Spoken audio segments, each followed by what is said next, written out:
Amicale des enfants de l'Algérois. Votre amicale a 50 ans, un jubilé.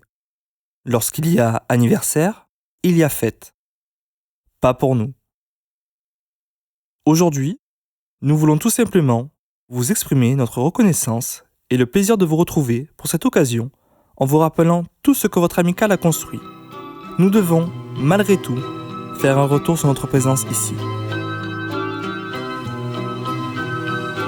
La France de mon enfance n'était pas en territoire de France, perdu au soleil du côté d'Alger. C'est elle, la France où je suis né. La France de mon enfance, juste avant son rêve d'indépendance. Elle était fragile comme la liberté. La France, celle où je suis né. Le soleil n'était pas celui de Marseille. Ma province n'était pas ta Provence. Je savais déjà que rien n'était pareil. Et pourtant, mon cœur était en France. La France de mon enfance, mon pays, ma terre, ma préférence, avait une frontière méditerranée. C'est elle, la France où je suis né. La France de mon enfance n'avait pas tous ces murs de silence. Elle vivait en paix sous les oliviers. La France, celle où je suis né.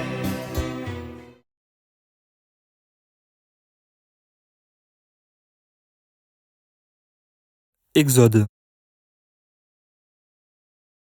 Rappelez-vous, 1962 reste pour nous l'année de tous les malheurs.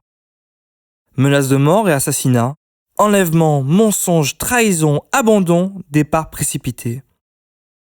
Mauvais accueil vécu à notre arrivée sur ce sol, qui ne nous était pas favorable et que beaucoup d'entre nous ne connaissions pas. Ceux qui ne faisaient pas l'objet de mutations ont erré un peu partout, essayant de se caser, pour se retrouver à un moment donné dans le département du Gard. Ce département, et surtout sa capitale, a accueilli de très nombreux Français d'Algérie, à tel point que Nîmes était appelée la capitale des pieds noirs. Après l'installation difficile pour un grand nombre d'entre nous, la vie devait reprendre son cours coûte que coûte, puisque nous avions la chance de rentrer vivants. Il n'est pas nécessaire de vous rappeler que par nos origines de pionniers, que nous ont cédé en héritage nos aïeux, notre place commençait à se faire par notre volonté et surtout le besoin de rebondir. C'était difficile, mais nous avons prouvé qu'en relevant nos manches, la vie et l'avenir étaient avec nous et surtout devant nous.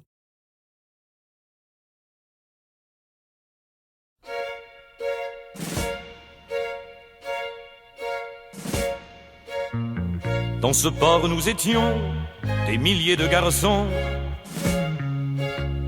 Nous n'avions pas le cœur à chanter des chansons. L'aurore était légère, il faisait presque beau. C'était la première fois que je prenais le bateau. L'Algérie, écrasée par l'azur, c'était une aventure dont on ne voulait pas. L'Algérie, du désert à Blida, c'est là qu'on est parti jouer les petits soldats. Au balcon séché draps et serviettes, comme en Italie. On prenait de vieux trains à banquette, on était mal assis. L'Algérie, même avec un fusil, c'était un beau pays, l'Algérie. Besoin de se retrouver. Création des amicales dans le Gard. Des mouvements de défense des rapatriés, terme très impropre à notre condition, puisque nous étions français sur un sol français. C'était mis en place un peu partout, donc à Nîmes. Lors de démarches, des échanges et rencontres ont soudé des liens entre nous et nous ont donné non seulement l'envie, mais la nécessité de nous retrouver. 1964, sous l'impulsion de quelques-uns d'entre nous, le premier bal est organisé au Palais des Congrès à Nîmes. Très belle réussite, union parfaite. 1965, le souhait est réitéré mais n'aboutit pas, les Oraniens du Gard préférant faire cavalier seuls. C'est l'année où est créée l'amicale des Oraniens du Gard. Premier président, M. Candela. 1966, c'est au tour des Beaunois, Constantinois et anciens de Tunisie du Gard de fonder leur amicale. Premier président, M. Marotta.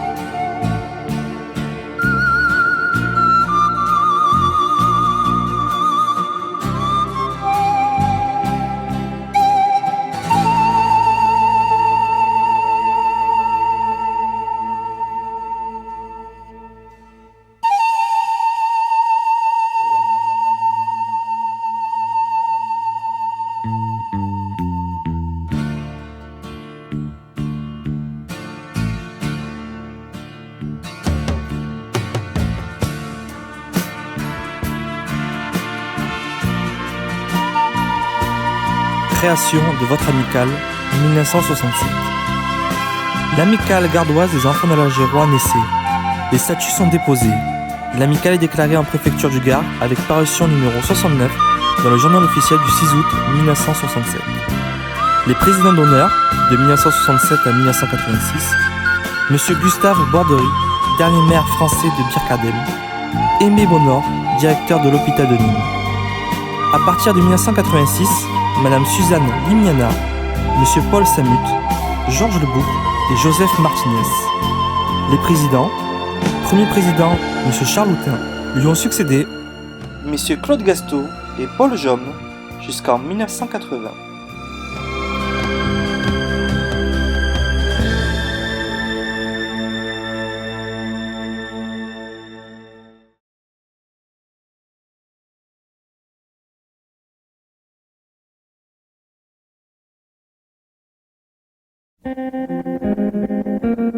Élection de Francette Mendoza.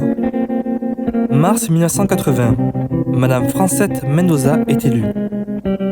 Siège social. 1967. Bar du 19e siècle, square de la Bouquerie à Nîmes. 1979. Bar Le Relais Fleuri, avenue du Maréchal Juin à Nîmes. De 1982 à 1996, 2 places Murillo à Nîmes. Depuis 1996, grâce à sa gestion rigoureuse, l'amicale fait l'acquisition de l'immeuble actuel, 6 au 46 boulevard Saint-Jean-Trière à Nîmes. Cotisation. De 69 adhérents en 1980, grâce aux Échos d'Alger, elle connaît un essor fulgurant, passant à 5118 familles adhérentes, dont 738 nouvelles en 2009, payant leurs cotisations, sans compter les cotisations offertes aux plus défavorisés. Dès 1980, une nouvelle carte d'adhésion est mise en place. La carte d'adhésion numérotée afin de faciliter la gestion et les recherches. De 15 francs en 1980, elle est aujourd'hui et depuis 2001 à 20 €.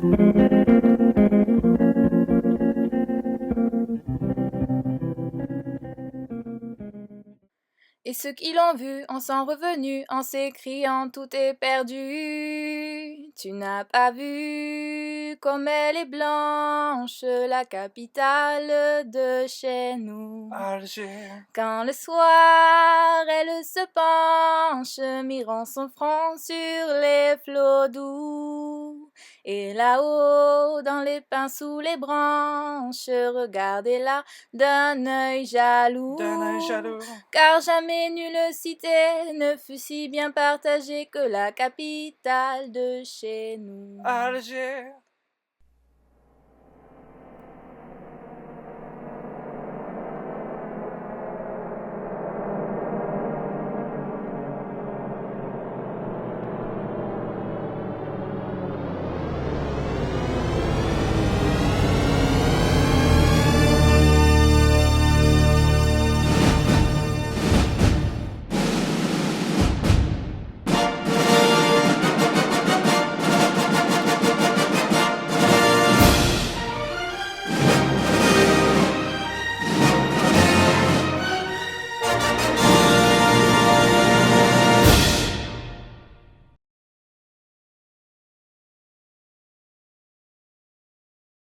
Aux Échos d'Alger, 1980. Parution du premier numéro de Aux Échos d'Alger. Grâce à la sortie du bulletin Ré sans prétention, l'amicale a dû réactualiser ses statuts. De l'amicale gardoise des enfants de l'Algérois, par décision d'Assemblée générale en 1985, elle est devenue amicale des enfants de l'Algérois. Reconnue sur le plan national, en 2009, par une nouvelle décision d'Assemblée générale, elle est appelée Amicale nationale des enfants de l'Algérois. Afin de ne pas être récupéré, le titre Aux Échos d'Alger est déposé dans les organes officiels et confirmé dès 1980 et porte un numéro légal. De simple bulletin, il est appelé journal par les adhérents dès sa parution trimestrielle et est envoyé aux Archives nationales de France, Tribunal de grandes instances de Nîmes, la préfecture du Gard.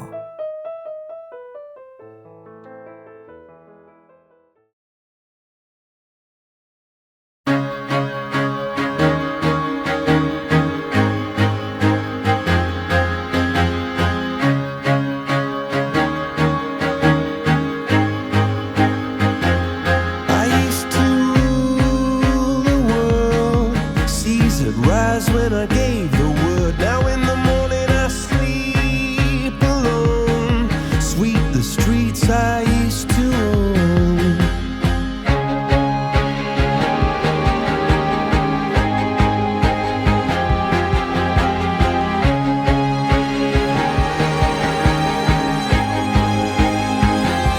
I used to roll the dice, feel the fear in my enemy's eyes. Listen as the crowd would sing. Now the old king is dead, long live the king. One minute I held the key, next the walls were closed on me, and I discovered that my castle stand upon pillars of salt and pillars of sand. I hear Jerusalem bells are ringing, Roman cavalry choirs are singing. Be my mirror, my sword and shield, my missionaries in a foreign field. For some reason I can't explain, once you've gone it was never, never an honest word. And that was when I ruled the world.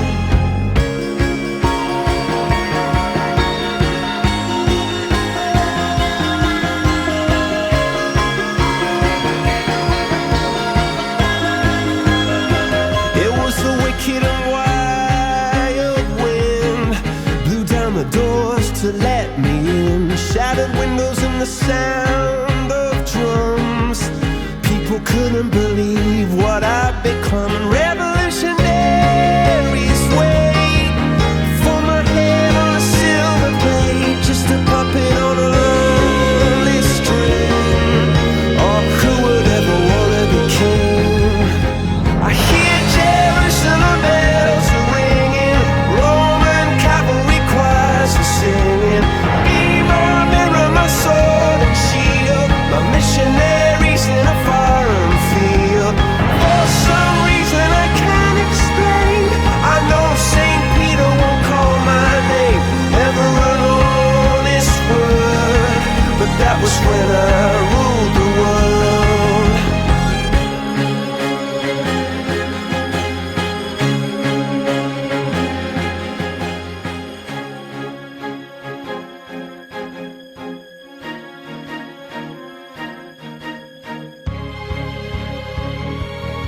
Ce qu'il faut retenir. De 1967 à 2017, grâce à une équipe de bénévoles donnant de son temps et de sa vie à la cause des Français d'Algérie, les activités se sont succédées sans que les AD n'estompent l'engagement de ces femmes et ces hommes. Les combats. Contre le 19 mars 1962, date on ne peut plus honteuse pour notre histoire et celle de la France, après ce qui s'est passé à partir de cette date. Pour le rétablissement du code de nationalité qui, avec un 99, nous situe comme Français nés à l'étranger alors que l'Algérie était française. Pour la reconnaissance par l'État français de la situation des disparus. Pour le droit aux indemnisations qui reste toujours un sujet en suspens. Pour le droit à la retraite.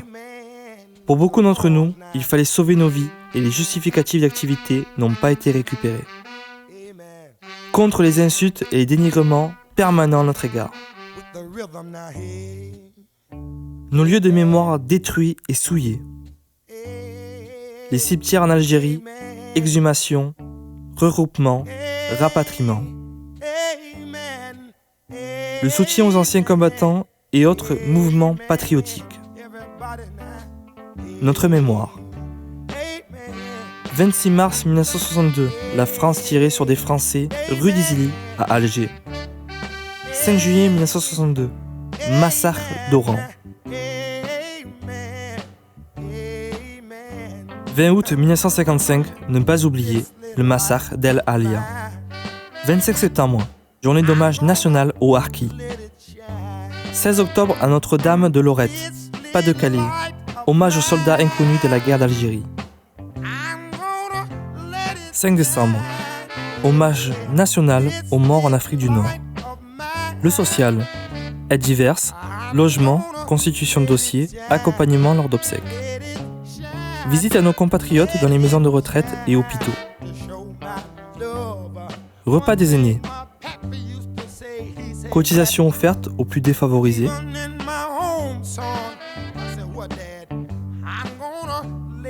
Notre fierté. Le drapeau officiel de l'Amicale. Le pèlerinage autour de Notre-Dame d'Afrique, instauré à Carnoux-en-Provence depuis août 1981. Auparavant, le premier dimanche d'octobre. L'installation de Notre-Dame d'Afrique au sanctuaire de Notre-Dame de Santa Cruz à Nîmes. Le pèlerinage autour de la Vierge de Bellecour à Kossou, Ariège. La médaille des Phénix reçue par Francette Mendoza en 1987. Reconnaissance des activités de Francette Mendoza inscrite au club des 500 personnalités qui font le Languedoc-Roussillon en 1995. Les activités. Les assemblées générales. Le rassemblement national à Uzès. Les bals grandioses au Palais des Congrès de Nîmes. Le plus important avec 2700 personnes. Les réveillons en Espagne. Les rencontres entre les sections. Les voyages. Les 25 ans à Nice, etc. Le maintien. Pas toujours facile, car nous comptons beaucoup de détracteurs. L'avenir. Nous avons lancé l'opération Parrainage 50 ans. Espoir, suite, relève à impulser à nos enfants et petits-enfants.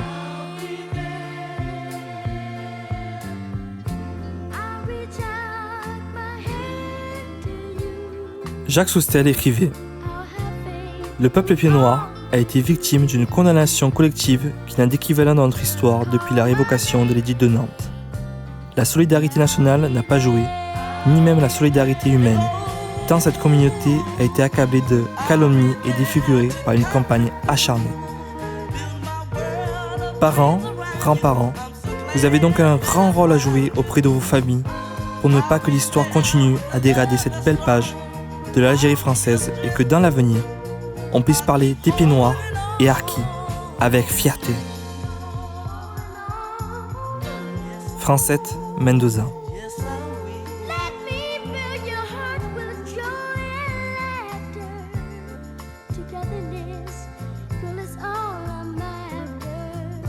Chant, Caroline Chenouf-Monet. Vidéo réalisée par Aurélien Monet. Fils de Anne-Véronique et Alain Monet. Petit-fils de Francette et Robert Mendoza. Concerné depuis mon plus jeune âge, je suis fier d'avoir participé à notre histoire.